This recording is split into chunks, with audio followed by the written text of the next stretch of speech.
जय हिंद साथियों, आज हम बात करेंगे यूपीएसआई 2025 सिलेबस के बारे में, मैथ के सिलेबस के बारे में। और उसके बाद हम बात करेंगे उन टिप्स के बारे में जिन टिप्स को आप फॉलो करके मैथ में अपना स्कोर इंक्रीज कर सकते हैं। ठीक है, तो आइए शुरू करते हैं आज का वीडियो। सिलेबस देख लेते हैं मैथ का क्या क्या सिलेबस है। तो सबसे पहला टॉपिक है संख्या पद्धति, दूसरा टॉपिक है हमारा लासे और मासे, उसके बाद सरलीकरण है, वर्ग, वर्गमूल, घन, घनमूल, घातांक और करनी, अनुपात, समानुपात, साझेदारी है, परसेंटेज, लाभ हानि, बट्टा, मिश्रण, समय और कार्य, पाइप और टंकी, नाव और धारा, रेलगाड़ी पर आधारित प्रश्न, चाल, दूरी और समय। ये टॉपिक आप लोगों ने देख लिए। इसके बाद ये टॉपिक है कुछ जैसे सिंपल इंटरेस्ट है, यानी कि साधारण ब्याज, चक्रवृद्धि ब्याज, उसके बाद 2D और 3D वाले चैप्टर, मतलब क्षेत्रफल और परिमिति, आयतन और पृष्ठीय क्षेत्रफल। उसके बाद परम्यूटेशन एंड कॉम्बिनेशन, क्रमचय और संचय वाला। उसके बाद प्रोबेबिलिटी मतलब प्रायिकता। उसके बाद DI से रिलेटेड कुछ टॉपिक है जैसे टेबुलेशन हो गया, ठीक है, लाइन ग्राफ्स हो गए, बार चार्ट हो गए, पाई चार्ट हो गए और वेन डायग्राम। इसके अलावा स्टैटिक्स से भी कुछ आते हैं जैसे सेट थ्योरी हो गई और आपका ये द्विघातीय समीकरण। ठीक है, इसके अलावा कुछ ऐसी टिप्स हैं जिनको फॉलो करके आप लोग मैथ में अच्छा स्कोर कर सकते हो। जो ट्रिक्स मैंने फॉलो की थी मैं वही आप लोगों को बता रही हूँ।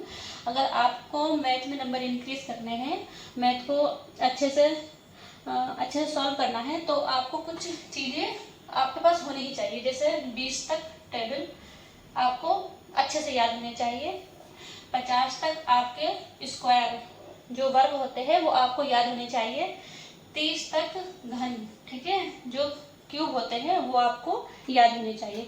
इसके अलावा 10 तक जो एपोस्ट्रोफी वैल्यू होती है ना वो आपको आनी चाहिए। ठीक है, एपोस्ट्रोफी पता है ना, जैसे अगर मैं लिखूं 2 एपोस्ट्रोफी तो इसका मतलब होता है 2 गुणा 1 बराबर 2। ठीक है, तो 10 तक की, ठीक है, आपको एपोस्ट्रोफी वैल्यू याद होनी चाहिए। ठीक है, इसके अलावा कुछ बेसिक फॉर्मूले होते हैं जैसे अलजेब्रा में फॉर्मूले होते हैं, ट्रिग्नोमेट्री के फॉर्मूले होते हैं, जैसे वो आपको याद होने चाहिए। कुछ फिक्स वैल्यू होती है जैसे पाई का मान आपको पता होना चाहिए, ये रटा हुआ होना चाहिए कुछ चीज़ें, जैसे पाई का मान कितना होता है 10, ठीक है, यानी कि 1045 की वैल्यू कितनी होती है, साइन की वैल्यू कितनी होती है। तो ये कुछ ट्रिग्नोमेट्री से रिलेटेड, अलजेब्रा से रिलेटेड कुछ फॉर्मूले होते हैं, कुछ वैल्यूज होती है जिनको आप हमेशा याद रखेंगे।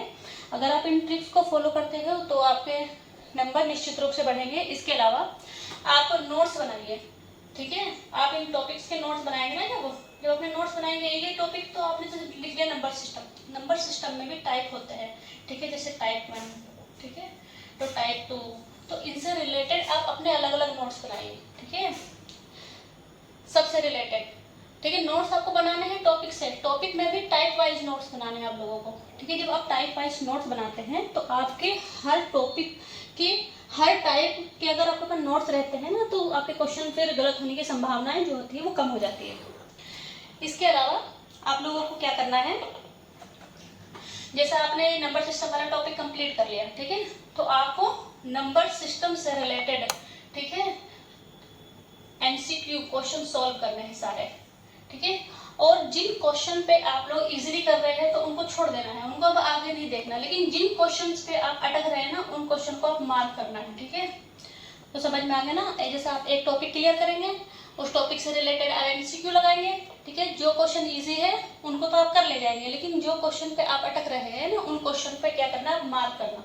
मतलब जब अगली बार आप नेक्स्ट चैप्टर देखेंगे तो नेक्स्ट चैप्टर का तो आप रिवीजन करेंगे, साथ में आप वे वाले क्वेश्चन भी देखना जिन क्वेश्चन पे आप पिछले टॉपिक में अटके थे। ठीक है, तो उम्मीद करती हूँ आप लोग मेरे द्वारा बताई गई इतनी ट्रिक्स को फॉलो करोगे। फॉलो करते हो तो आप लोग, तो मुझे नहीं लगता कि आपके क्वेश्चन मैथ में कुछ करने। इसके अलावा PYQ आपको लगाने हैं। ठीक है, PYQ लगाइए, मॉक लगाइए।